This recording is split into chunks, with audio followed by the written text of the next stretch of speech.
Good evening, ladies and gentlemen. I will call the Budget, Finance, and Investment Committee to order. And everyone, welcome back after our short July break. And the first item, of course, is to approve minutes from our June 26th meeting. So moved. Thank you, Second. Commissioner Jordan, seconded by Commissioner Sandlin. All in favor, please say aye. Aye. Opposed? Thank you.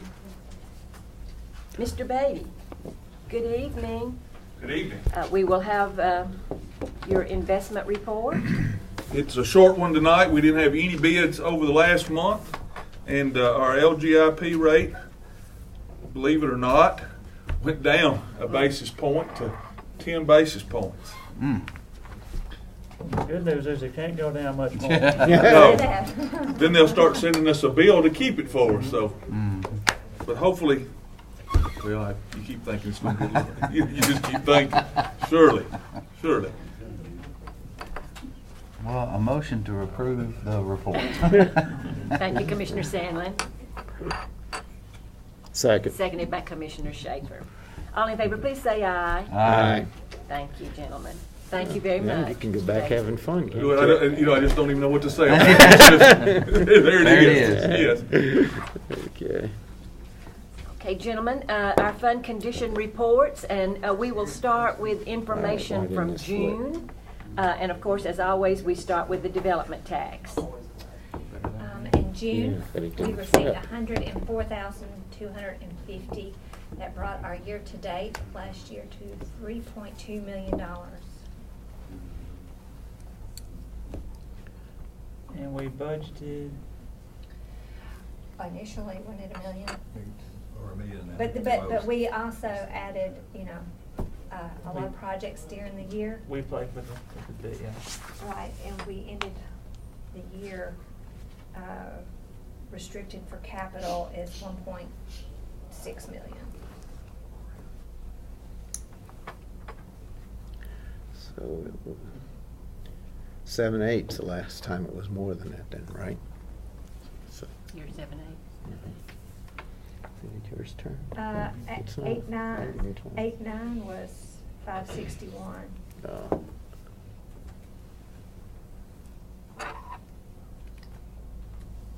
So that's Okay, good. gentlemen, let's go to the fund condition report for June and cash balances. Our cash balance at the end of June was $164,897,000, with $158,697,000 being operating funds, $6,200,000 being borrowed funds.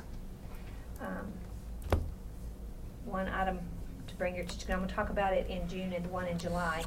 When we closed our books in June, we did have a project that was, as far as the cash balance, a deficit of $28,000, and that resulted from a contract with Motorola on the. It's not working. Mine's just real dull, I don't know how to brighten it up, so I'll just take his, he's not even. But anyway, there was a reimbursement that Yeah, followed that one this turns over. Mine doesn't turn disbursement over. that we received in the next month. He was talking about it being Yeah, I dolls. know. So mine won't turn over.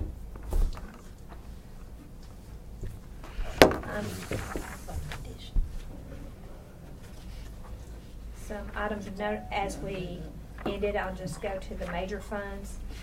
Just to me, it's interesting of what was not spent, of the appropriations. The general fund did not spend $3 million of its appropriation. On page 4. On page 4, sorry. Four. I guess I could do that page. Do it in here. Page 4. And then, solid waste did not spend $878 of its appropriations. The ambulance, did not spend, let me get to it, I'm on page 8, $349,000. Flipping on over, let's go through the small funds. Highway did not spend $1.8 million of their appropriations. Schools did not spend 6.8 million of their appropriations. What page are you on now? Right on 19 if you're looking at the top. Yeah. But if you're looking at the page, where it says 21 of 28 is the schools.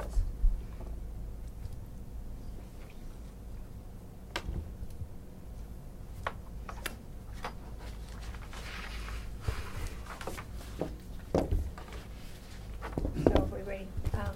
Kay, did you want to do the revenue?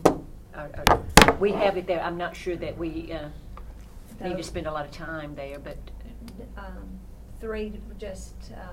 Item 3 gives you the revenues compared to, at this point, the purpose of this is just telling, you can just see how much revenue compared to the other years. I use this report to see how close we are. What does our budget look like compared to the other years? So we've completed, and this shows you how much of what we've made our amendments and changes to revenue, how did we actually perform when we closed the books.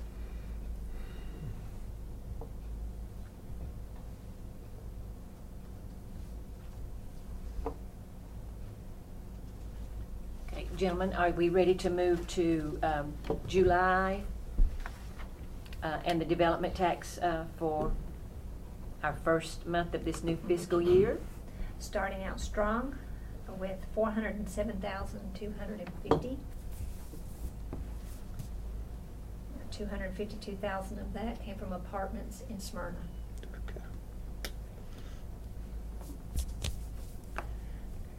Let's go ahead and start off. And continuing with our report for July, cash balances. Okay. Cash balances on this one. Again, I'm going to talk, we'll just do the numbers. Total for July was $150,210,000, with $144,310,000 being operating funds, $5,899,000 being borrowed funds. Again, what happened here on our communications, it was the same thing that happened in June, that we had to send 30% of a contract price when we signed the contract for the equipment for the communication towers. That reimbursement will be coming back from E911, and that should be coming in soon, before we close August.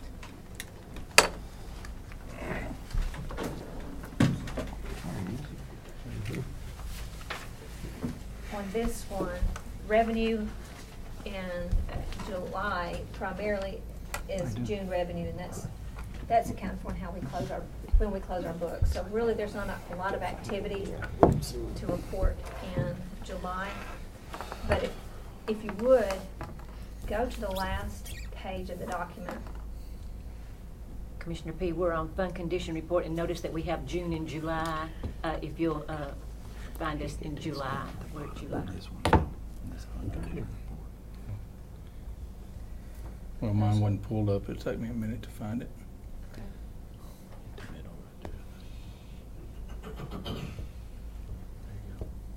Do you want it? Yeah.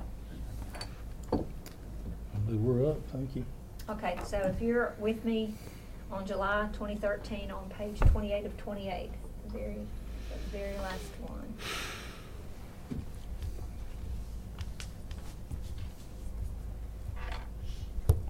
So this will reflect how we are beginning our year after we've closed our books. That's it. You got it? Okay.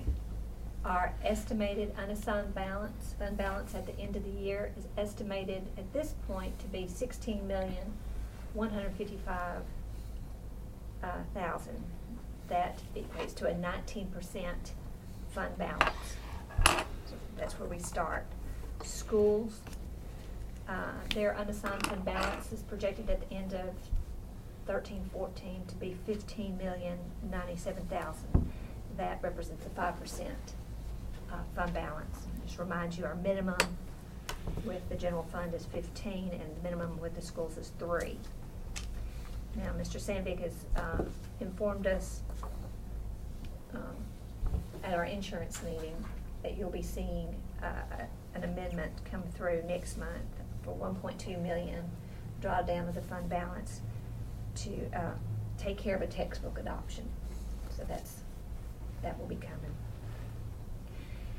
In doing the budget, there are, at this point, I know that there's probably about 5 line items that, you know, if you remember, there's a lot of moving parts at the end with personnel. Okay. When I say moving parts, that's moving for me and with HR doing their processes and what we're budgeting. We've got some line items that right now would be overdrawn, some payroll, but we kind of feel like these will work their ways out. But I'll come back either in December or March and address those if they still need to be fixed. But what happened, there was some timing things that they were doing, and of course we were already going through with our budget numbers. So 3 funds I want to talk about that you don't see. You see the cash balances, but I told you as we were going through the process on setting the insurance rates, I told you that we were kind of tracking. We were either going to be right on the money on the health insurance fund, or we could potentially lose $1.5 million. Well, what we did, the health insurance fund closed at a loss of $969,000. I did expect that our OJI workers' comp fund would close. That was part of with a loss of $227,000 is what we did. But some of that is intentional. We're trying to get the funds to pay for the people that in the claims, and I do believe that when we do our actuarial study next year, where we could have made some changes to our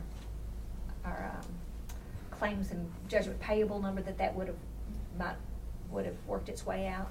So anyway, I'm telling you that I anticipated this loss, and it was. The property and casualty fund did close with an increase of $367,000.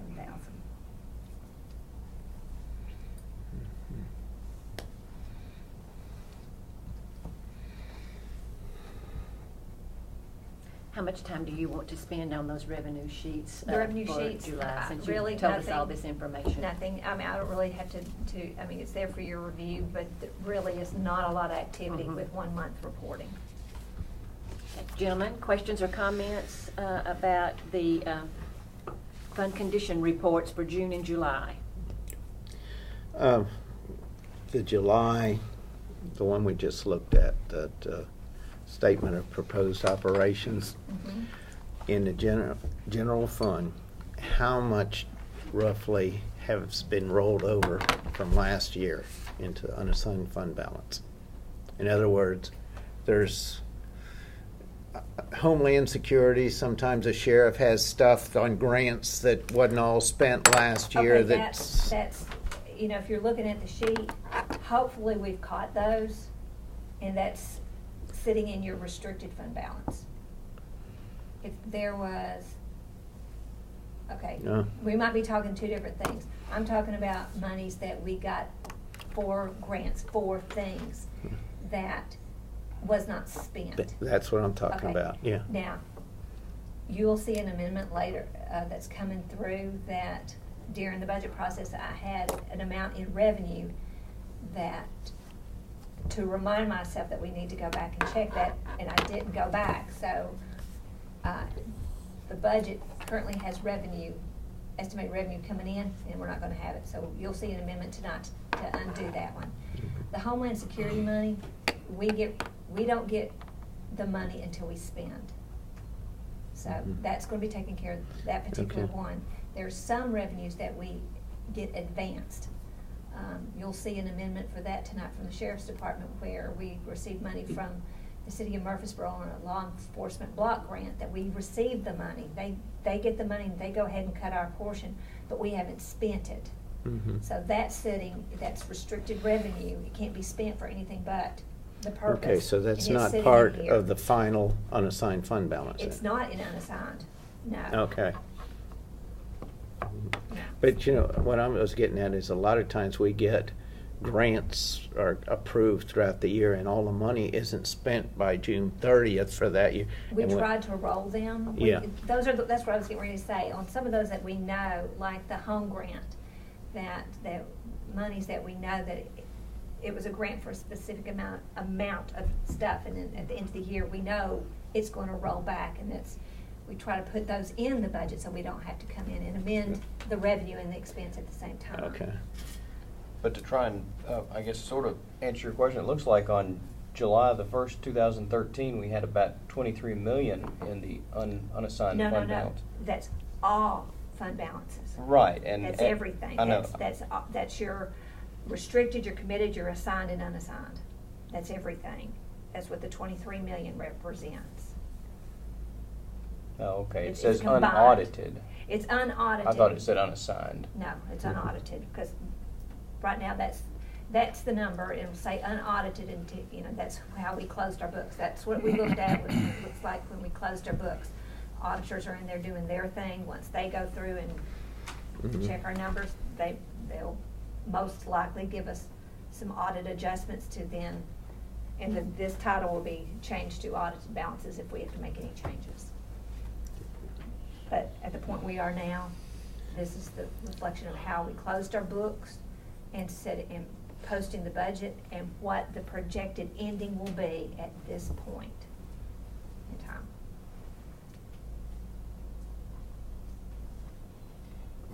What she said is the unassigned fund balance is 16.1 million.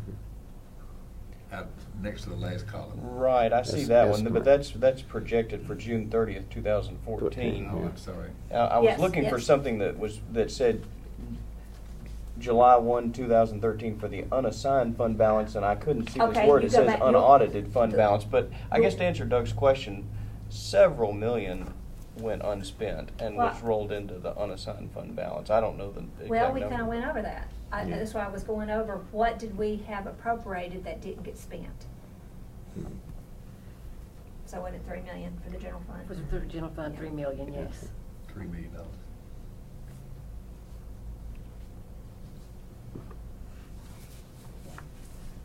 I don't wanna fuss at anybody for not spending money. That's a good thing.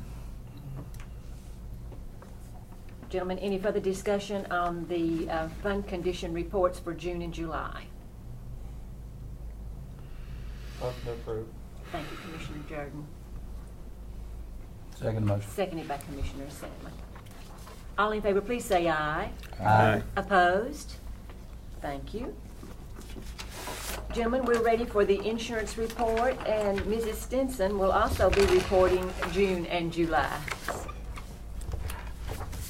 If you'll refer to Fund 264, we will begin there.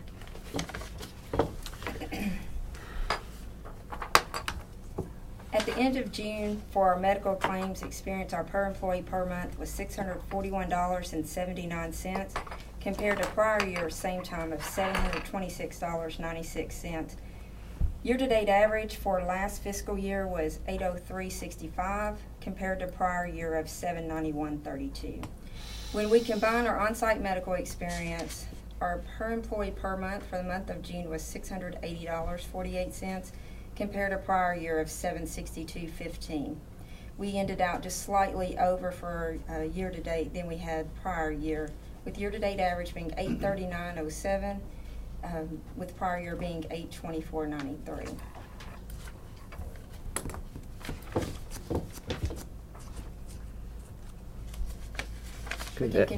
Could that be because we have more employees this year than last year? Could that amount It to a could little bit be. of difference?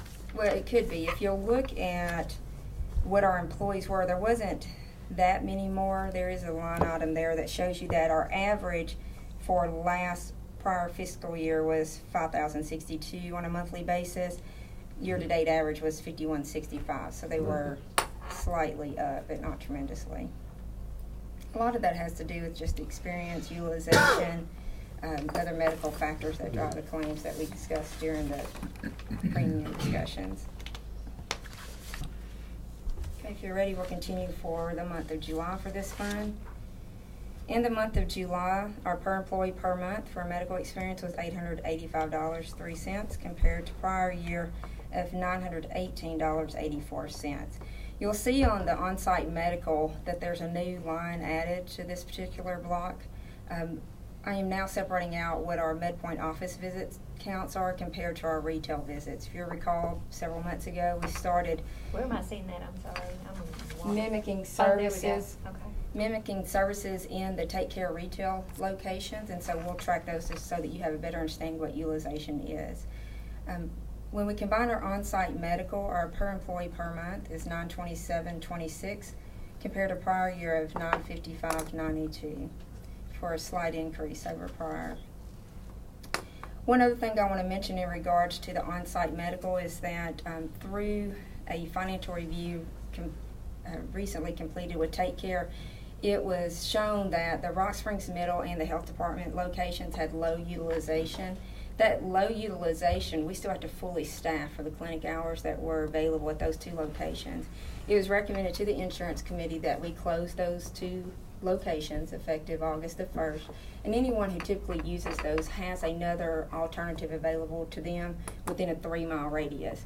And it was voted on by the insurance committee to actually suspend operations at those two. So we will be combining down to the 3 main locations, which is Blackman, Walter Hill, and Stewart's Creek. And then we will have the retail options available as well, which is 16 in Middle Tennessee. So what's the furthest that somebody from one of the that say works at one of the schools would have to go? I don't know the exact count. I can tell you that from Rock Springs, it's 2.5 miles. Stewart's Creek? Actually, the retail location is closer for them. It would be slightly farther, probably half a mile to get to Stewart's Creek. And then at the health department, the closest was actually the retail location on Cason Lane, and that was a 3-mile radius. Oh, what I was meaning, Some of them Laverne Lake significant. Elementary School, which is down. Right, some of them are significant. And, you know, we've talked in the past about we have a space constraint as well as it costs about $250,000 to build those. I have been in discussions with Take Care, which obviously I can't commit them to anything, but I have been in discussions with them about maybe expanding their clinic operations in the Murfreesboro area, because there is definitely a need in our area. We only have the one on Cason Lane, and it would benefit us as well. And I've given them a couple of different locations that they could review that would be beneficial for us if they would expand into those. So What are the retail, whatever, is that the Walgreens walk-in or something? it's the Walgreens walk-in, and so any service that they can get at a MedPoint clinic, they can get those same services at a retail location for the same out-of-pocket cost. So if they are in the co-pay or deductible plan, it's no charge. And if they are in option 3, the HRA, then it's the $50 if it is not a preventative. Do they take appointments? They do take appointments, and you can schedule that online, as well as they're open later hours and on Saturdays and Sundays. So it You gives being us able better to track coverage. that as far as what's everybody using more The time of? of day utilization, I do have that information. I haven't started tracking it because we're still trying to build the That's all right. experience Yeah, on yeah. it. But that is certainly information that I'll use for further discussions with them about, you know, what are your hours of operation, how could it be better beneficial for us, just like we are at the locations.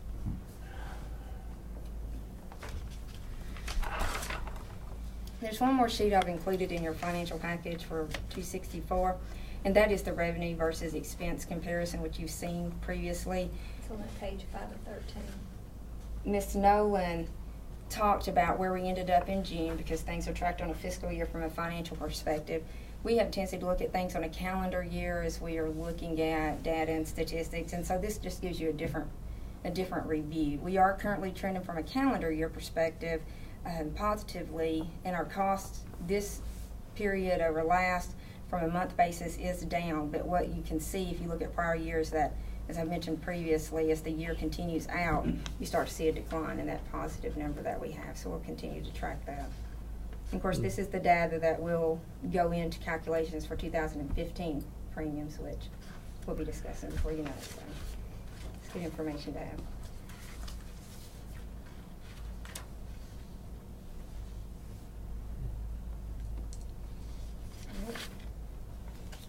If you're you're ready, I can go to Fund Fund 266. 266, yes. Okay. Fund 266 for the month of June ended at $767,385.85 compared to prior year of $535,792.26, so just slightly up for the end of the fiscal year. When you look at the month of July, we ended at $44,509.52 compared to prior year of $74,775.16. And we currently have 17 workers' comp claims open, which I know Commissioner Schaefer likes to know that number. So. Like to see it go down faster. Well, it's actually down. I Normally know. I'm reporting around 19 to 21, depending on what's opened back up. So. Some of them don't ever go away. No, they don't, and they never will. You know, When they there's some die. lifetime medical Oh, that we okay. have to go trade.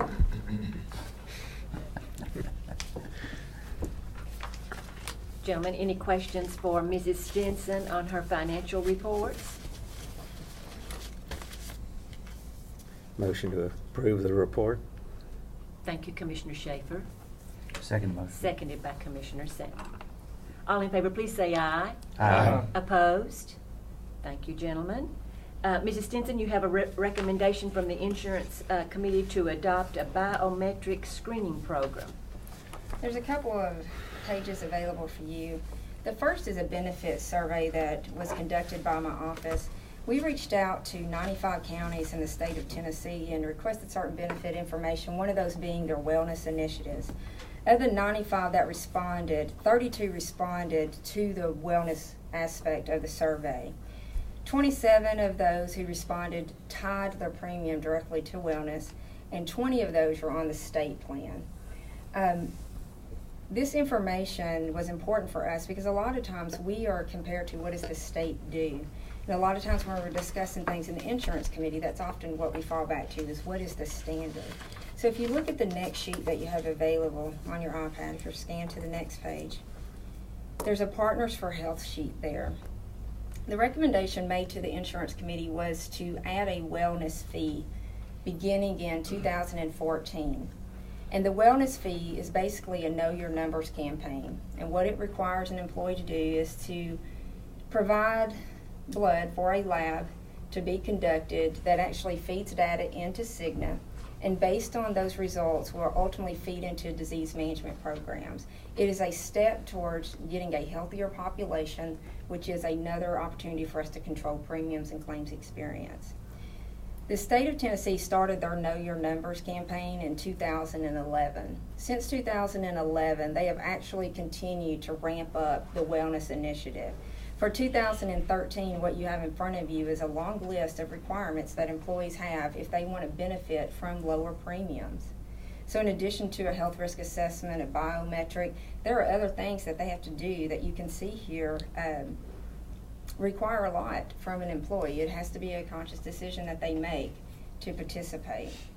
What we recommended to the insurance committee is to start a Know Your Numbers campaign for 2014 for county employees who participate in the medical plan. Basically, anyone who has a lipid panel conducted in 2013 through February the 17th of 2014, so you have a very long period of time, will go into a database that is provided to us. We will then acknowledge that they have completed the Know Your Numbers campaign responsibility, and they will avoid a $25 wellness fee being applied to their payroll deductions effective March the 1st. For those individuals that don't comply with the requirements, then what will happen is March the 1st, during that payroll cycle, they will have a $25 wellness fee deducted for the remainder of the year. Monthly. Monthly, yes, monthly. Statistics have shown that it takes about a $300 impact to motivate employees. We are actually going to assume that everyone is going to take this initiative and do the lab draw, and we are going to credit them for January and February. So it would be a $250 impact next year. It's important that the employee has it done within the time frame allotted. They wouldn't be allowed to say have it done in May and then stop deductions for the remainder of the year. What makes these programs successful is that you have proper parameters around it and that you communicate what the requirements are.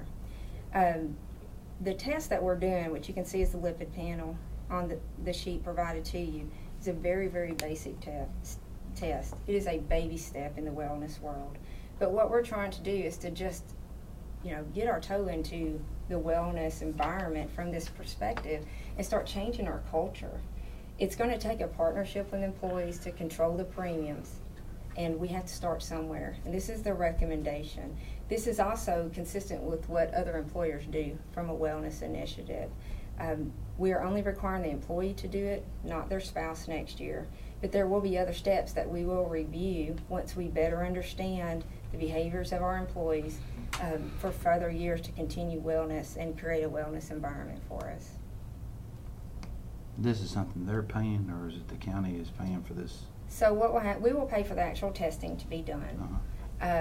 They can get it at a MedPoint clinic. They can get it at their private physician. They can go to a retail location of Take Care.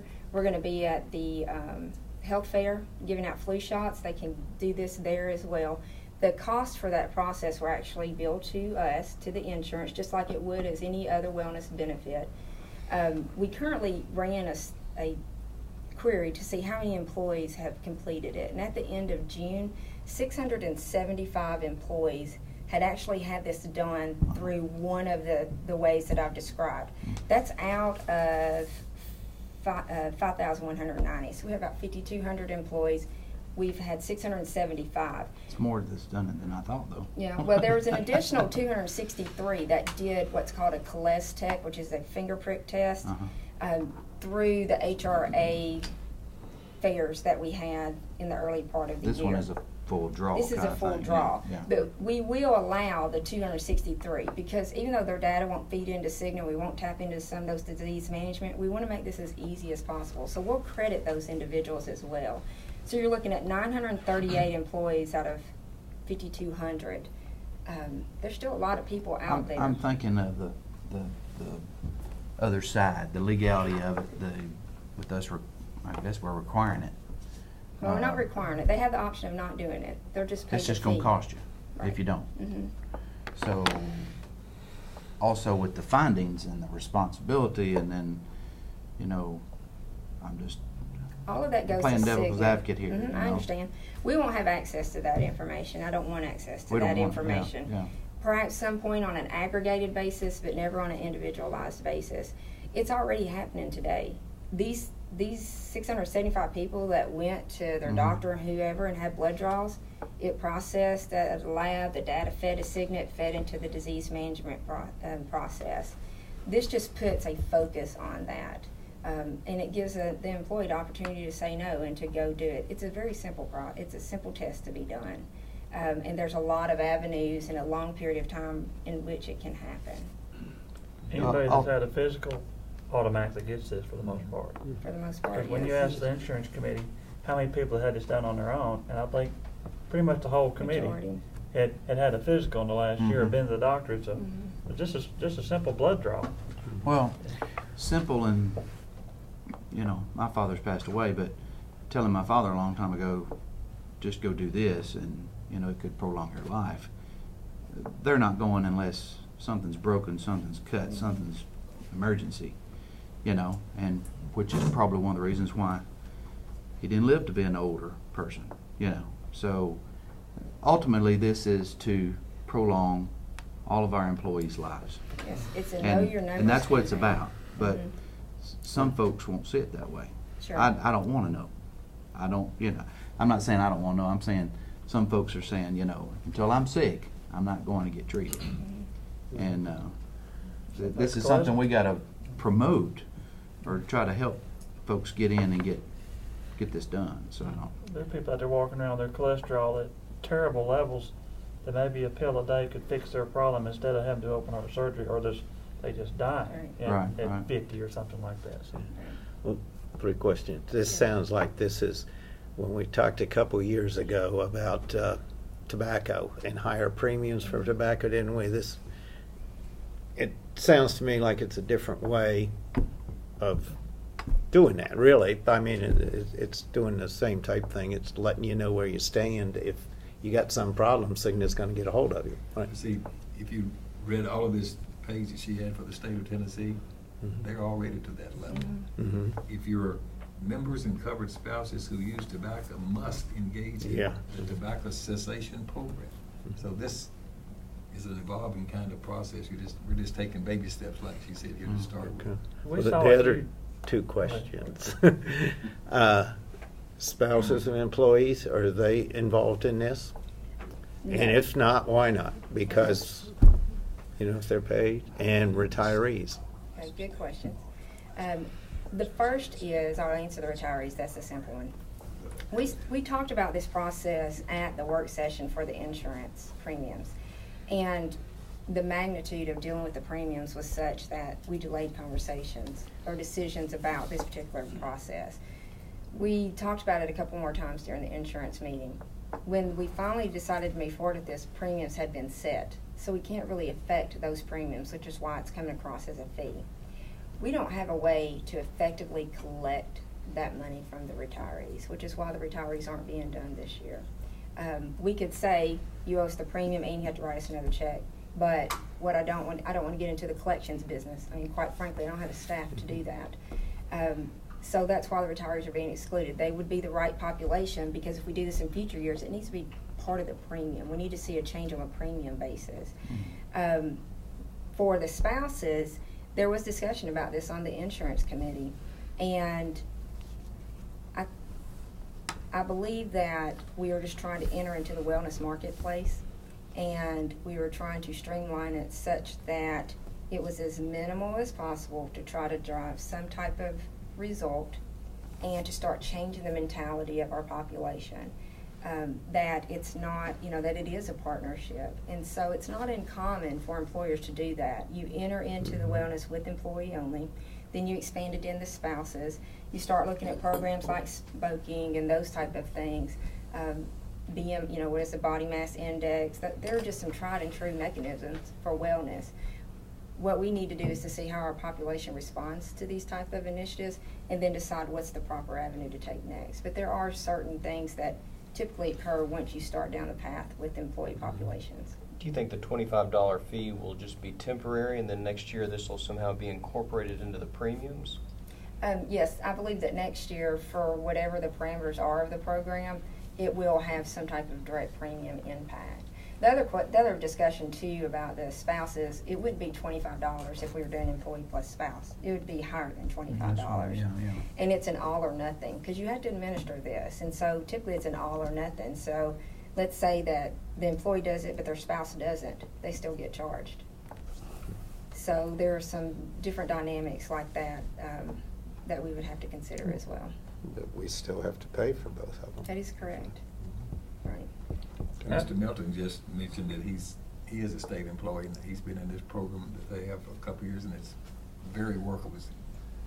The outcomes are good. So it really is. My wife and I have been in this in our family for the last few years. On a personal level, it's motivated me to lose over 20 pounds. You'll get some pushback from some of your employees originally. I know the folks in my office, when we first initiated this on the state level, some people opted out and said, well, I'll just pay the higher premium. Now I believe everybody in the office is in the Partners for Health program. I think it's really good, and I think it'd be a good step forward for the county employees, just based on my family's personal experience as a state employee with the Partners for Health. Employees at MTSU are part of this too, but it's not administered as a fee, which I guess is viewed as being more punitive. It's more of a reward. If you satisfy these requirements, then your premium goes down by $25. Now it's all the same amount of money, but it's just kind of the perception of being a reward for participating and satisfying these requirements instead of being sort of like a fee or a tax or a penalty. And I agree with that. I think that is the right approach, but because of the timing of things, we're kind of forced into doing it as a fee this year. Well, we saw such a huge mess with the rates for this year, and the insurance industry is changing rapidly. We've got to get on board with something, and this is just the first step. I mean, we're going to end up and not too many years down the road having stuff according to the body mass, like you said, index weight, smokers, drinkers, and all. I mean, it costs a lot more money to cover somebody that's 100 pounds overweight and smokes and drinks than it does somebody that doesn't. And I hate to try and act like we're singling somebody out, but it is what it is. And we're gonna have to start going in a direction that where those rates are different for different people in different situations. If it is, like we've mentioned in the insurance, or you mentioned the insurance committee, you know, if you have several car wrecks and speeding tickets, for your automobile, your insurance is higher than it is if you have a safe driver. Since it's heading in that direction industry-wide, and we can't just stick our head in the sand and try and ignore it, or we'll break the taxpayers trying to fund this, or break the employees or whoever trying to fund the insurance program. Behaviors drive every other line of insurance that you're personally associated with, and health insurance is the logical step. Well, I don't think we've had our head in the sand on a lot of this. Well, I'm not saying that. I'm saying, but there are people that their employees have already come to me and said, "Hey, that's not right. You're going to raise my thing just because I want to go I don't want to go to the doctor's office." Well, you've got to be responsible, you know, for your own thing. And this is tiny. You know, this is just inching our way into the program. I agree with you. What I was going to point out is I've had, for instance, long-term smokers that were county employees come to me and thank me for us putting that smoking cessation program in place. And they successfully, well, one particular guy and his wife both were able to quit smoking after 20 years or better of smoking, and they're just happy as they can be. So, I mean, there's a lot of things we've done are in the right direction.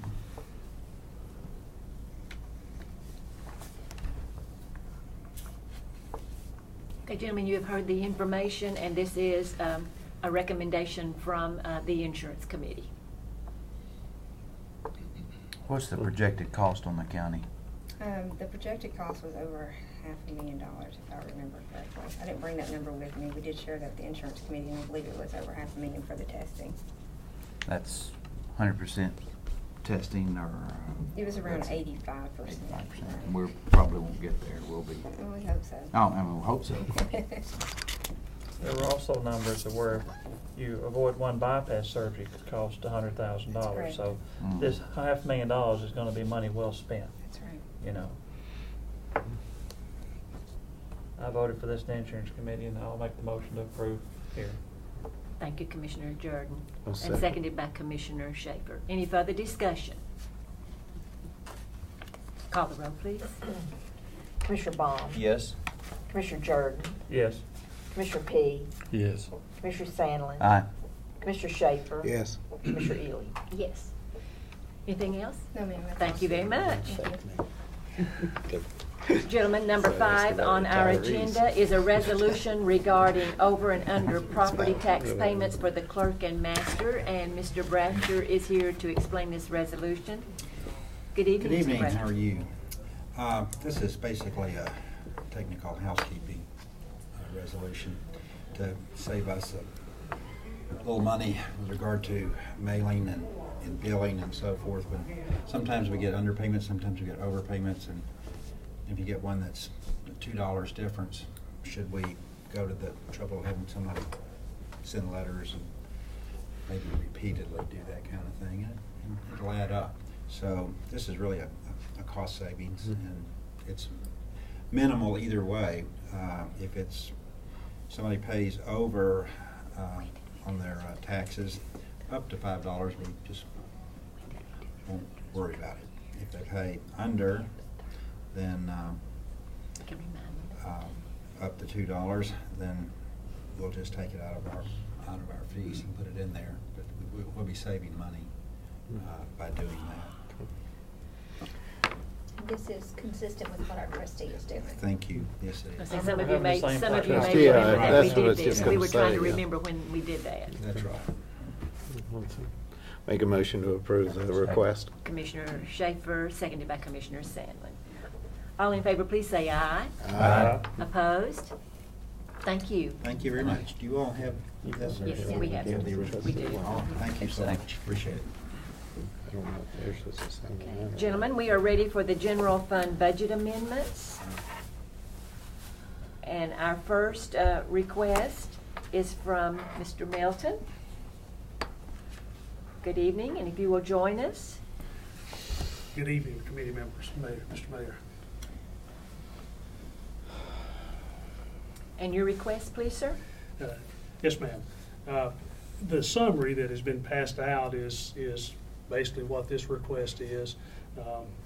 From the funds that we were appropriated last year, I'm proud to say we were able to return $7,000 back as money that we did not spend. And this request would be to permit $1,500 of that money to be reappropriated as has been indicated in the chart before you. Primarily, I want to boost up the travel budget for this position. You'll recall that the county now provides an assistant public defender full-time in juvenile court, and I'm pleased to say that he is now working out there. When we put the budget figures together and we put his salary into the county classification system, I may be using the wrong terminology, then to make those budget figures work, I had to shift some money out of the travel budget to make the salary figures work. And so I'm a little concerned that my travel budget might now be a little low. For example, we have an annual training conference this year is in Chattanooga, and I anticipate the cost for that conference for him will be somewhere in the $750 to $800 range. And this would just make sure that I've got enough money to do that. That's the long and short of it.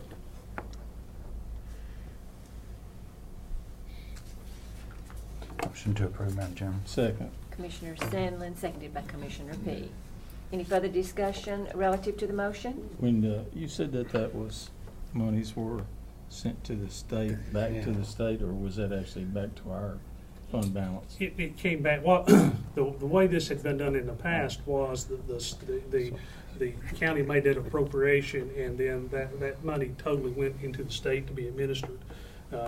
And so then when I ran those budget figures at the end of the fiscal year, the people who cover my budget down there advised me that I had underspent by that money, asked me what I wanted to do with it, and I said, I want you to cut a note back to the county so that we can get that money back over here.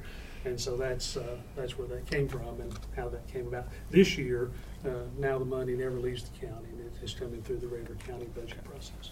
Thank you, sir. So we're trading $7,000 we got to give you $1,500. We can do that repeatedly. Put another 0 or 2 in there. Thank you so much. Call the roll, please. Commissioner Baum? Yes. Commissioner Jordan? Yes. Commissioner P? Yes. Commissioner Sandlin? Aye. Commissioner Schaefer? Yes. Commissioner Ely? Yes. Thank you. Thanks. Yeah. Okay, gentlemen, we have a budget amendment from Emergency Management. And welcome. This is Mr. Cast, our new director for EMS, and this is your first, what did I say? Yes. This is your first time to our committee, so yes, welcome. It is. Yes, thank you. Thank you. Appreciate y'all allowing me to serve. The budget amendment that I'm requesting here, as I'm told by my staff, is fairly simple. Actually, but you know, it's correcting something that I did, so I appreciate you coming in and taking care of this. There's $12,211 left over from the 2012 Homeland Security grant that we want to put into the budget for 2013. And it reduces the amount that I had in revenue. So moved. Commissioner Sandlin, thank you. Second. Seconded by Commissioner Jordan. What other equipment is this $12,211 going to be spent on? Well, my staff has brought some recommendations to me, but I haven't really had a chance to go over and see what the usefulness of it will be since I'm new here. But I can get that for you, sir. Well, I'd kind of like to see what I'm spending $12,000 for. Yes, sir. But if this was grant money, we would have to send it back if we didn't put it in that line item where we're supposed to. Or not spend it. Or not spend it, yeah. We just don't, they haven't, So- I just don't have the purchase orders. So that's the only place it We- can go is in that We line item. keep, Yes. we keep it in that line item to keep Yeah. all those Homeland Security monies together. Yes. Any further discussion? Call the roll, please. Commissioner Baum? Yes. Commissioner Jordan? Yes. Commissioner P? Yes. Commissioner Sandlin? Aye. Commissioner Schaefer? Yes. Commissioner Ely? Yes. Thank you. Thank you. Thank you. We have a budget amendment from our county mayor. I'll do it. I mean, I know where it is, but Here. It's your went copier. too far of it. Okay. Well, we've had a copier in that office, the mayor's office, that's for many years prior to me being here, and it finally played itself out in the cost to repair it.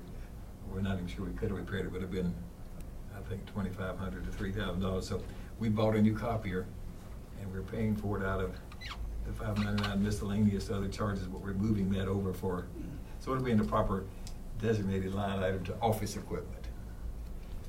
So is the county in the mode of buying copiers now? Because we go from renting them and paying. We've been buying. Leasing to buying We've been them. buying. But then you get the Do maintenance service agreements contract. and everything else. It's just a bottomless pit with copy machines, no matter which way you go. But I've since bounced back and forth a couple of times. We've been buying for a number of years. There's a couple other departments that still lease. And Well, leases can get you into big trouble, Mm. especially Maintenance when the agreement. lease has to be renewed. And maintenance agreements are a nightmare themselves. Yes. Yeah. You have so many copies you can do without having to go around. Motion to approve.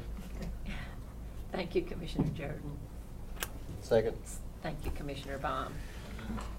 Call the roll, please. Commissioner Baum? Yes. Commissioner Jordan? Yes. Commissioner P? Yes. Commissioner Sandlin? Aye. Commissioner Schaefer? Yes. Commissioner Ely? Yes. County buildings, Mrs. Nolan. This is a request.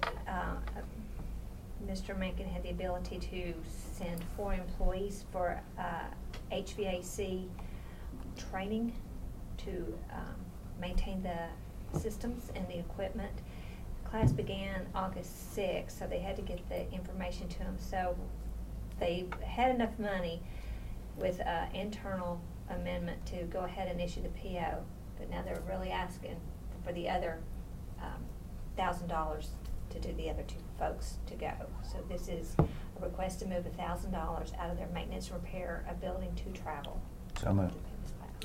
Thank you, Commissioner Sandlin. Second. Seconded by Commissioner P. Or only 2 of them have 4, gone if you and look- 2 just more. Look over here at the original budget. Travel started at $2,500, so we did an internal one to get it $3,500. That's the first 1,000, and then this is the other 1,000. We needed to do internal so they could at least get them in the class. Okay. This It's a is gonna 10-week finish class. us. Mhm. They just, they don't go, it's 1 day a week or Oh, one okay. night a week or whatever it is. It's something. Let's hope we can retain these employees once we get them trained. Yeah. Call the roll, please. Commissioner Baum? Yes. Commissioner Jordan? Yes. Commissioner P? Yes. Commissioner Sandlin? Aye. Commissioner Schaefer? Yes. Commissioner Ely? Yes.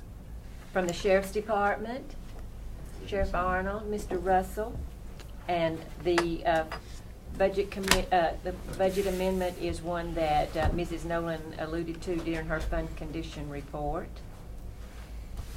Okay, yeah, so the first one is, we're gonna pull $69,033 out of restricted for public safety, and we're gonna put it into the data processing equipment line item on the sheriff's side, line 709. And that's to, basically let us expend the funds that were for the grants from 2010, 2011, on the block grants that we share with the city of Murfreesboro. It's basically the technology side of those, I think the overtime dollars are already used up. I think this was all. Or was it all this technology on that one? I stuff. can't remember those. So, we want to do these separate? Want to kind of take them together? Separately, please. Yes, Separately? that's his only Oh, amendment. Well, that's yeah. the only one for the That's all. general That's fund. his only amendment So this moved. month. Thank you, Commissioner Sandlin. Second. Seconded by Commissioner P. Any further discussions or questions for Mr. Russell? Call the roll, please. Commissioner Baum? Yes. Commissioner Jordan? Yes. Commissioner P? Yes. Commissioner Sandlin? Aye. Commissioner Schaefer? Yes. Commissioner Ely? Yes. Drug control fund budget amendments? Yes, ma'am. We're going to pull $40,518, and in addition to that, $200,000 out of restricted for public safety, and we're going to put those into our motor vehicles line item on the drug fund, $40,518, and building improvements of $200,000, nurse 707, on the drug fund. Does that amount to 1 car? For the 40,000 is paying off a lien on 1 vehicle and then purchasing a vehicle for narcotics. The 200,000 is going into building and maintenance of the repair of the building. So that's, you know, we're taking money out of the drug fund, so I can explain it, and we're putting it in building and maintenance repair. So when someone says something about drug fund money being used, it's being used for the jail. And it was during our budget process. We agree Yes, on this. we agree with that. Budget process. Budget process. I'd like you to say jail better than just building, because there's a lot of stuff floating around. Okay. No, it's for the jail. Well, I appreciate you working with us on that, because there's been a little bit of discussion back and forth about the drug control money, and I appreciate it coming over for that use. Motion to approve. Second. Commissioner Jordan, was that a second from you, Commissioner P? Thank you. Call the roll, please. Commissioner Baum? Yes. Commissioner Jordan? Yes. Commissioner P? Yes. Commissioner Sandlin? Aye. Commissioner Schaefer? Yes. Commissioner Ely? Yes. Mr. Russell, the special purpose fund budget amendment? Yes, ma'am. We had asset forfeiture funds of $4,050, and we'd like to put that into our 790 just general equipment line item, please. Is that where we usually do that? Well, the appropriations are listed there, you know, confidential. Sometimes we put it in confidential or. That's what I was thinking. Yeah, we put it everywhere, but this time we need some money in general equipment. Okay, so moved. Commissioner Sandlin, thank you. Second. Seconded by Commissioner Schaefer. Call the roll, please. Commissioner Baum? Yes. Commissioner Jordan? Yes. Commissioner P? Yes. Commissioner Sandlin? Aye. Commissioner Schaefer? Yes. Commissioner Ely? Yes. And our next agenda item is to close the Sheriff's Department firing range project. Yes, it's finally finished, and there's $149 left that we're closing, requesting to move that back to the general fund, restricted for capital projects. And the city of Murfreesboro is due a check for $165.94. Yeah. The city council's jumping for joy right Yeah. I'd like them to do that some with them when they get money for a school. The other direction. Gentlemen, we need a motion.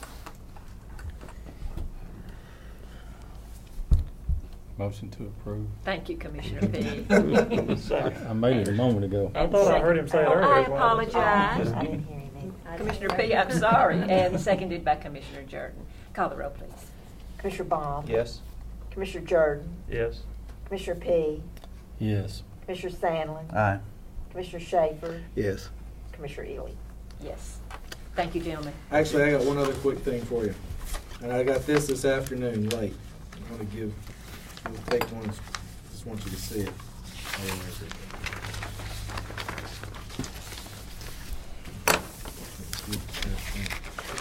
I was excited about this. Our new guy that's taking over the intake kits and stuff for the jail, he brought me this. If you can see on the one line here, it's got the red lines on it. That's basically what we were spending a month. If you see, last September, $6,375. Last October, $14,700. And it goes on for, different prices there. That's what we were spending for intake kits for inmates. Well, we were able to get a closeout deal, and we bought pallets of stuff. And our guys are now putting together the intake kits instead of us purchasing them from a company. And the ones we were purchasing from a company that we've been doing forever, that's how much it was cost us a month for the intake kits for the inmates. As you see on this other sheet of paper, this last month, it cost us $1,785.44. So instead of spending, 1 month there, $8,250, we spent close to $2,000. So that's, a nice big chunk of savings that we're going to see towards the county and money that we won't be spending. So I was kind of excited about that. Also, I wanted to let you know that our garden, so far this year, we've brought in 936 pounds of produce into the jail. Now, to fund the garden, we started recycling pallets, paper, cardboard, and that's how we've gotten the revenue source to do the garden this year. And then to put the vegetables back in the jail. So there's 936 pounds of vegetables that we have not had to pay for that have gone into the jail. The tomatoes the other night on all the hamburgers were very good. The green beans, we had one whole helping of green beans. Everybody in the jail got green beans one night. Hoping to start a canning class for some of our cucumbers and stuff like that eventually. So that's become a lost art in canning. Some of the tomatoes, we've had enough tomatoes to create our own salsa brand, I guess. Also on our Facebook page, on the Sheriff's Office Facebook page, and on the county Channel 19, we just did a commercial, it's a 30-second little commercial spot for video visitation. You remember about a year ago, we bid out the phone contract and we ended up getting the VisVox and was going to the video visitation. It is now up and going, and we have our commercial online to allow people, or to let people know that we are up and going and they can start doing video visitation. It's the first video visitation that VisVox has got going in the nation. So we are, again, leaders in that. So I just wanted to let y'all know of the different ways we're trying to either figure out a way to bring revenue in or how to save it. So we're always trying to figure it out. How was your conference Tuesday up at Volunteer State? That was very good. We learned a lot. There are some things that we brought back that we are going to institute within the jail. We have a couple of legal questions we've got to have answered just to make sure that everybody's on board with it. And it was a very good conference. Wish other people could have came, but the insurance department came with us. I think she learned quite a bit too. So it was very good education. Thank you. Thank you. Fire and Rescue, Mr. Farley. Come on up. Mr. Farley, we will start with your budget request, your budget amendment. Sprinkler budget last year for $1,000, and we spent $507 of that materials to build the props. I want to transfer $493 from last year's budget over in this year's budget, $499. Grant proceeds that you received last year that was not spent, that needs to, that's one that we did not pick up into the restricted, it should have, but $493. Is this the only one he's got? Yep, it's only a budget. Motion to approve. Commissioner P, thank you. Seconded by Commissioner Schaefer. Call the roll, please. Commissioner Baum? Yes. Commissioner Jordan? Yes. Commissioner P? Yes. Commissioner Sandlin? Aye. Commissioner Schaefer? Yes. Yes. Commissioner Ely? Yes. Mr. Farley and Mayor Burgess, you're going to have to help me here. I did not know from reading the public safety minutes if we had to take action on this next request to apply for the 2013 Assistance Firefighters Grant. Well, if you read the minutes from the public safety, they passed it, but it was subject to final approval by the full commission. Yes. So we thought it necessary to come right on through budget and then go to full commission.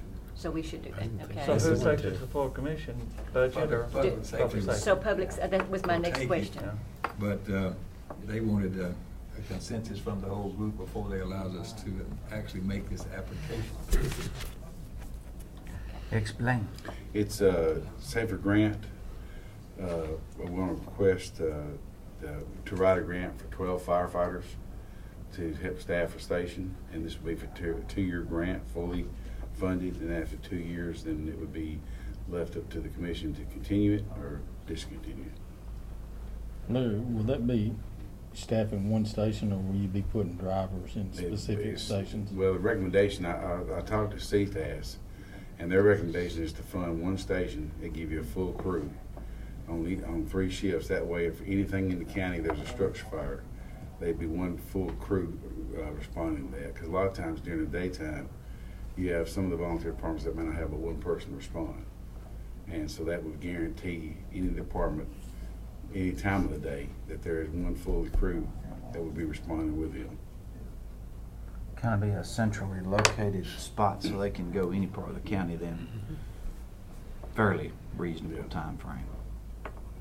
I've been running some response times through GIS with Mike Curtis, and a lot of these places, if we leave when the tones are dropped, we can just about be there by the time or probably a little bit before the volunteer fire department responds to the station, gets the truck and it responds.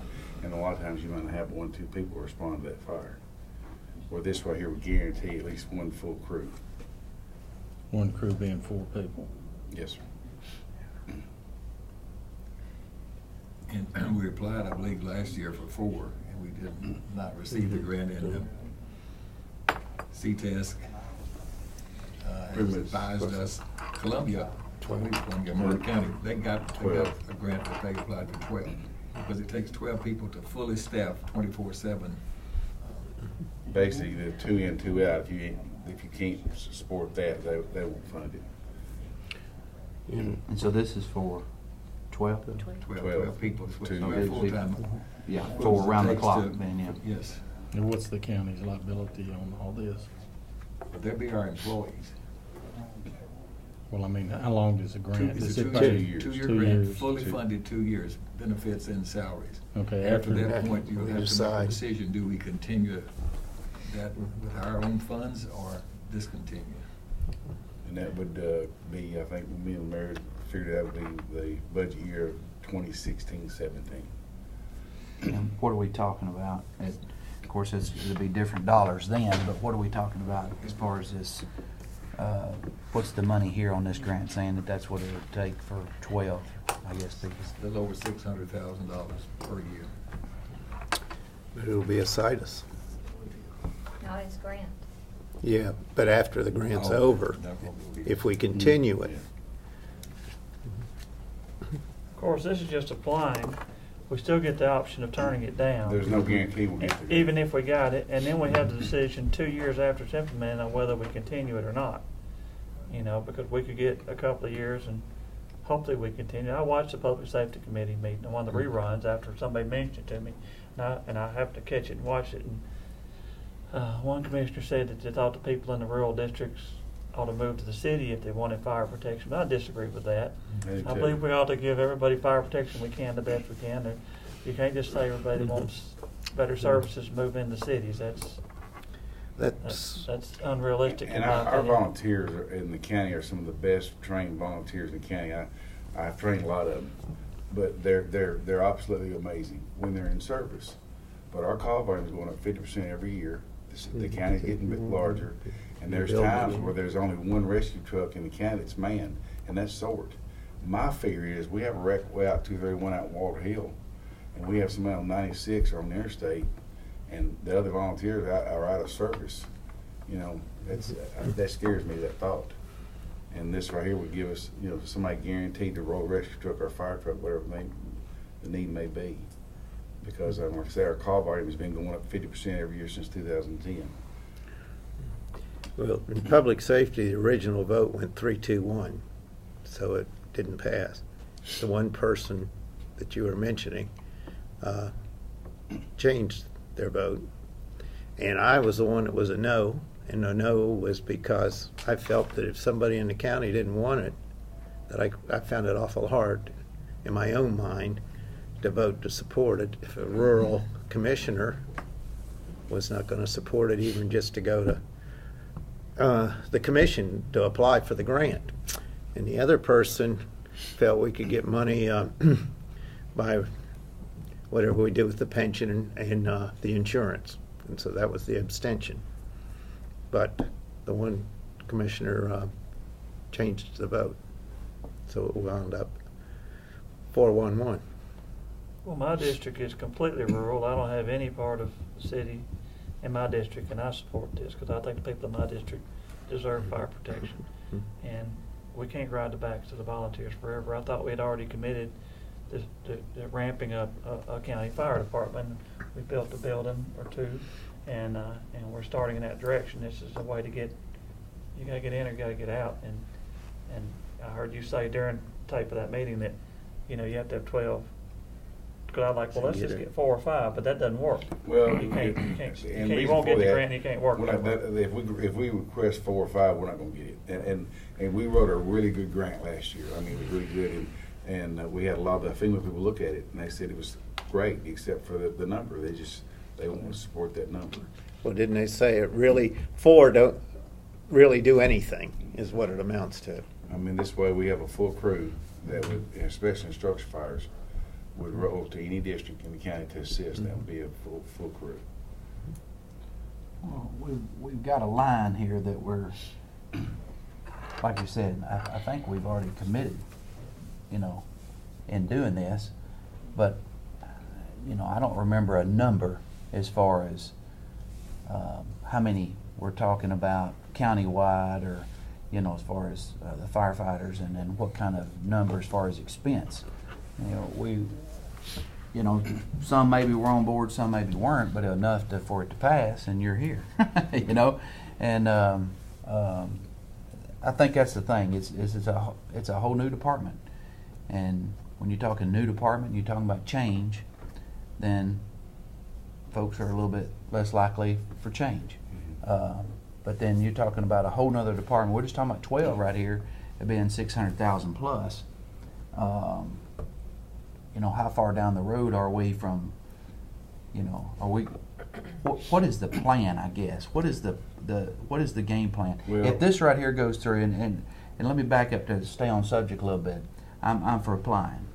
We can either turn it down, or we, you know, we'll find out next Thursday whether we got support or not, I guess, and by the full commission. But, you know, and I'd hope we'd get 21 for it or 21 against it, but that's not going to happen. But what is it going to cost the county, and what is our timeline to going the whole department hired for the county? I don't look. My plan, the way I would foresee this, is that we'll be a combination department probably for the next 10, 15 years. In other words, you'll have a base of paid firefighters plus volunteers, and then I don't see us going fully paid in my career. I mean, Smyrna was a combination department up to 1996, but I think we need to have some paid people there, a staff, where at least we know we got some kind of response, because, you know, it's getting harder and harder to get volunteers, and we do a pretty good job of trying to. I mean, it's constantly in the volunteer system. You're constantly basically trained. You have a group come in, you train them. By the time you get them trained, they're gone. They're gone, and then you got enough. And we put on 2 rig classes a year, and there's usually 25 to 26 firefighters in that class. But by the time you get 25 trained, it won't be long. You got 25 gone. Of course, when I say 25, that's anybody in the whole county. The volunteer fire departments are all involved in that. We train them out of my budget, and we pay for that. We have them trained through the basic firefighting and education, and then we offer 1 or 2 first responder classes a year.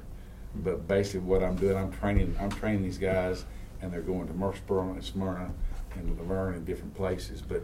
And then of course, after a period of time, I'll lose them. What is the morale? What is the volunteer firefighters saying? I mean, are they positive about this thing? Or are they irritated? I mean, it's like, okay, this may happen. We may have a you know, one fire hall that's got all paid, and then you've got the rest of the folks scattered throughout the county that are strictly volunteer and everything. I mean, are they going to still hang in there, is what I'm saying? Yeah, I think they will. Okay, I may be hired later on, you know, because I've been a volunteer all these years, and, you know, I've paid my price, you know, and I want to be hired, so to speak. I don't know. I'm just saying. Well, I think a lot of them realize. I haven't asked, and I feel, then again, I don't want the volunteer base to say the heck with this. You know, my hard work is not appreciated. I'm done. I'm out of here. You know, I'm going to work for a city or something else, or not doing volunteer anymore. And then there we are. Our volunteers have left. Well, I'm sure, you know, out of 300-something volunteer firefighters in this county, you're going to have some people probably aren't happy with it. But I think for the most part, I've talked to some of the chiefs, and they said it would give them a sense of comfort to know that if they have a fire, that we got a full crew coming. Because like you say, I know for a fact there's several departments. A lot, it depends on what time of day it is. How many chiefs are on board? Well, I haven't really polled them, but I've talked to 3. Out of 300 volunteer firefighters, how many's on board? Expecting it, wanting it, let's do it. I understand. I'm still here with you. How many people have called and said they don't want it? I haven't heard anything from anybody. None. What's the same question? It's just flipped over.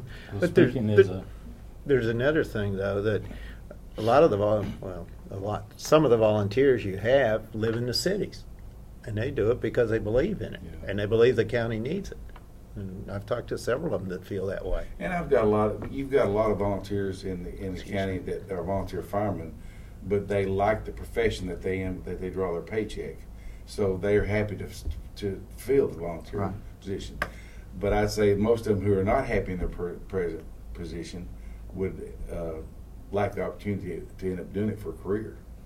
So I think, and a lot of the volunteer fire departments realize it's just a matter of time before they all are brought into the fold. But a lot of them are just trying to, hold on to their independence. But I mean, we bought a rescue truck last year for Amble, and they're running rescue, and I mean their call volume's out the roof. But I think for the most part, I think it would give them a sense of comfort knowing that they got some help coming.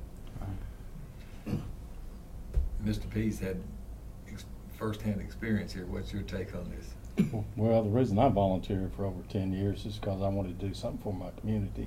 Didn't have anything to do about money. I wanted to be the best that there was, so I took state training, and most of the guys that I went through and trained with, we all did it out of our own pockets.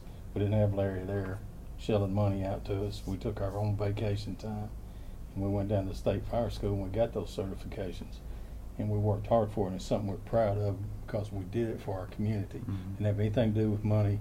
To me, it still doesn't have anything to do with money. Now, had I a career to do over again, I might go into the fire service because it gets in your blood and you love it. And that's one career you either love or you hate.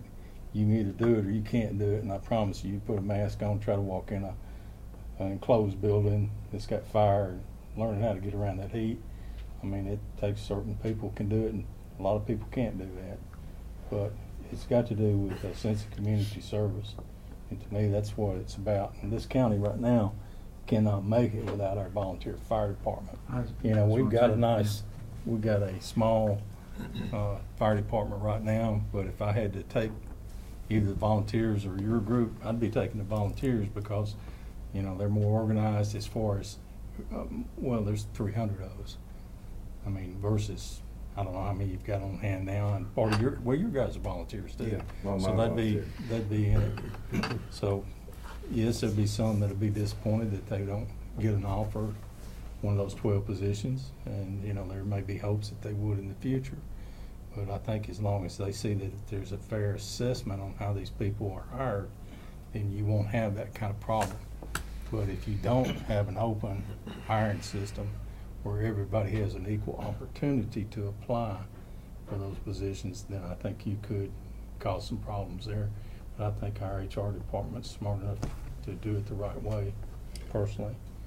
To answer your question, really, when we created the county fire department, there was a lot of animosity. But a lot of them started seeing the benefits of it. Like I say, when I took over, it was $95 for a firefighter to go through training.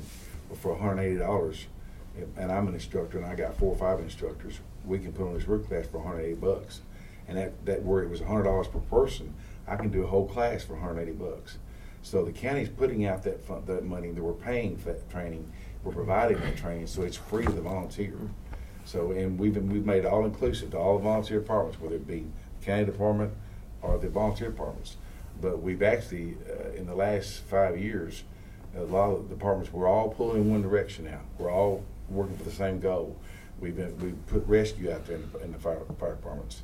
And so a lot of people are, the departments where they used to feud over turf, it's a lot more combined effort. I know. I've been here 24 years. This is my 24th year serving as county commissioner. And I know those battles and those situations and the irritability there and my turf and don't come over the line, kind of thing. But that really, that's gone away because everybody's realizing. But it's gotten better every year. It's gotten better every year. Everybody's working good together. Yeah. Like I say, we have an awesome team of volunteers when they're in service. But what scares me is when they're not, and that's getting more and more as the call volume goes up and the county gets bigger. It's putting more of a strain. Well, I didn't ask my question to offend anybody. Oh, I understand. My question is genuine and it's up front and foremost, and I think what Commissioner Pease said has to happen. If this goes through and we hire the 12, that it's done equally and fairly. I'm just asking what the temperature is on these 300 volunteers, because I'd hate for them to, which they've been together for a long time, and say, this wasn't done right, or I don't agree, and all of a sudden we don't have a volunteer fire department anymore. But I think it goes beyond that. It's in your heart, and it's in your mind to take care of your community and everybody there. And so it's more than what I'm just saying. 95% of them, you know, the firefighters, they don't care who they're fighting for or what it's, as long as they're in the battle. Yeah. And you know, it's something that they love doing. Yeah. Well, this is also the next step to be able to get the ISO rating to go down too. Well, I don't know, is that a misconception there on the ISO rating with this full time? I mean, really, it takes your equipment and being prepared. 40% of your ISO rating is on your water supply. Being able to provide, I think it's 250 gallons a minute for 2 hours without nonstop. So 40% of your ISO rating is your water supply. It involves your training. It involves paid personnel. Because you take, like in ISO, it takes 15. I think it takes like 15 volunteers to equal one full-time person. I think it's 12 to 1. Is it 12 to 1? The same thing as the manning. Yeah. And that's what they're looking for. Well, last time I looked at it, it was. So I mean, and communications is involved. It's a lot of things that's involved. Yeah. But I think once with the county all comes together, it would be no problem to lower this whole county to Class 5. We've already done it in our area. Kipter's Class 5. I think Walk Hill's a 5. But there's some areas out there that are 9s. And you're looking at difference of insurance between, like one person called the other day, their insurance is $1,200 and went to $3,000 because they're outside that 5 miles. So the insurance companies are getting a lot more strict. I get phone calls every day in my office of wanting more class rating. And if they're within that 5 miles and they got a fire hydrant within 1,000 feet, they get that best rating. But if they're outside that 5 miles, it goes to 10. And where fire departments were kind of letting it go before, that they're actually mapping it out. And I mean, I'm writing letters saying this house is so far from the firehouse, and it's got so many feet from fire hydrant. Well, like I said at the beginning of this thing, I'm in. But it's more than that. On the county commission and county commission floor, you got to do a sales pitch, and it should sell itself. But there's some folks not going to vote for an increase. Period. I don't care what it is. And this right here is $600,000 in 2 years. Actually, it's going to be more than that. It's going to be 3 years. Well, in the 3rd year. Yeah. Well, you'll be in that budget. It's going to take us a year to find out we got it, and we got 2 years it's paid for. Then right. After that, you've got to decide. Well, you know as well as I do, Mayor, that you know you're not going to take away this situation right here if it's in. So I mean, we can throw that out there. We hardly ever come off of a grant situation where we're bringing in people or something. I mean, we continue it. So if we weren't already in the business of starting up a fire department, it'd be different.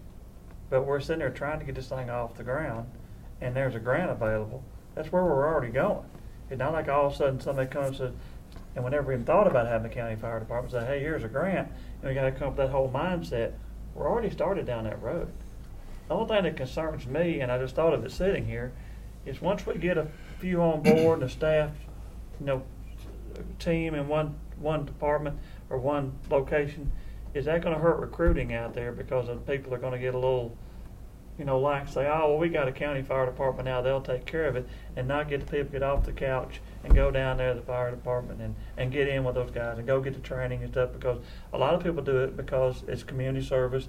Now it's one of those people going to say, oh, we got a county department now, they'll take care of it, and that's a little bit of a worry. There'll be a point when this thing grows, people will back away from volunteering, and then we're going to have to go on and before they do it, or we're just going, or I'm afraid the volunteers will fall apart to some extent. I think it'll help. I think it'll help retention, because you'll have 3 shifts there, and people who aren't getting training at their department can come there one night that night, or out of one of those 3 nights to get training. I think it'll help retention, because I think a lot of people will want to be more active to get the training where they can get a job. Because I mean, let's face it, Murfreesboro can't hire everybody, and neither can Smyrna. Well, we ain't bought a truck, what, in 10 years? 13. 13 years. That's a whole nother problem. Yeah, that's where we was looking at $120-something thousand or something before. Now it's probably doubled or tripled that now. I hate to say that. I say it loosely, but I don't know what a pumper truck and About 350. that's what I. And when was that first round of Double. trucks? 93 or 4? 1990. 90. Yeah, Those I trucks are think 23 years Yeah, old. those are 23 years. I got firefighters down here. Those some of my fire trucks, and the last batch was 2000.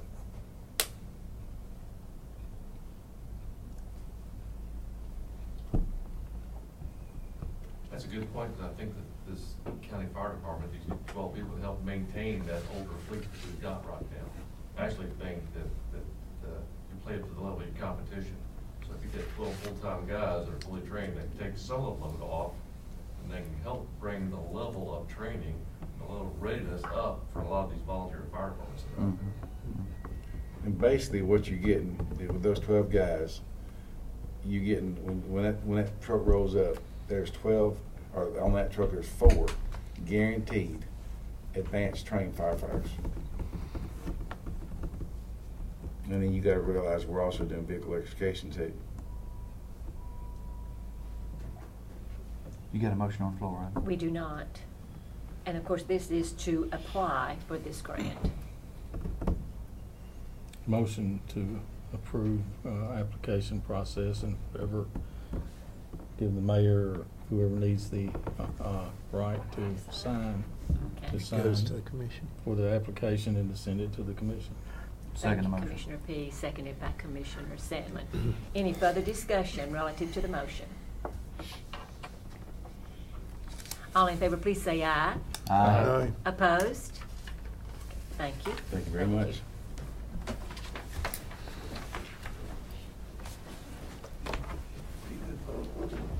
We have an ambulance service, a fund budget amendment.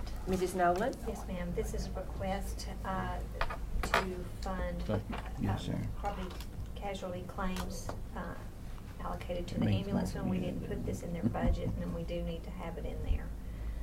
It's $25,000 out of their fund balance to fund liability claims. Motion to approve. Thank you, Commissioner Schaefer. Second motion. Seconded by Commissioner Sandlin. Call the roll, please. Commissioner Baum? Yes. Commissioner Jordan? Yes. Commissioner P? Yes. Commissioner Sandlin? Aye. Commissioner Schaefer? Yes. Commissioner Ely? Yes. Next item on our agenda is to approve the Relax and Ride service contract with Regional Transportation Authority. This is our annual contract, and it is in our budget. Mrs. Nolan, anything we need to know? No, it's the. Or Mayor? It's just, give us permission to go ahead and execute the agreement. We've already placed this amount of money in our budget. Same amount of money. Yes, sir. Motion to approve. Thank you, Commissioner Sandlin. Second. And seconded by Commissioner Jordan. I don't know, might have been just me. I hadn't seen it in a long time, I guess, but I saw that thing go by the other day, and it was packed full of people.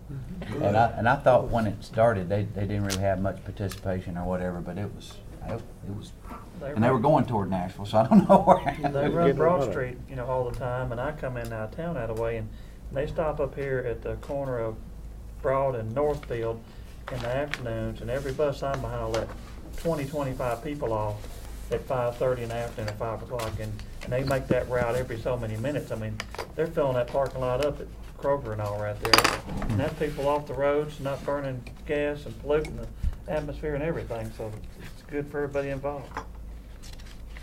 Call the roll, please. Commissioner Baum? Yes. Commissioner Jordan? Yes. Commissioner P? Yes. Commissioner Sandlin? Aye. Commissioner Schaefer? Yes. Commissioner Ely? Yes. That's what I was thinking, yeah. Mayor Burgess, any other business from you? No. Mrs. Nolan? No, ma'am. Gentlemen? Any other business that needs to come before our committee? Okay, thank you very much. We are adjourned.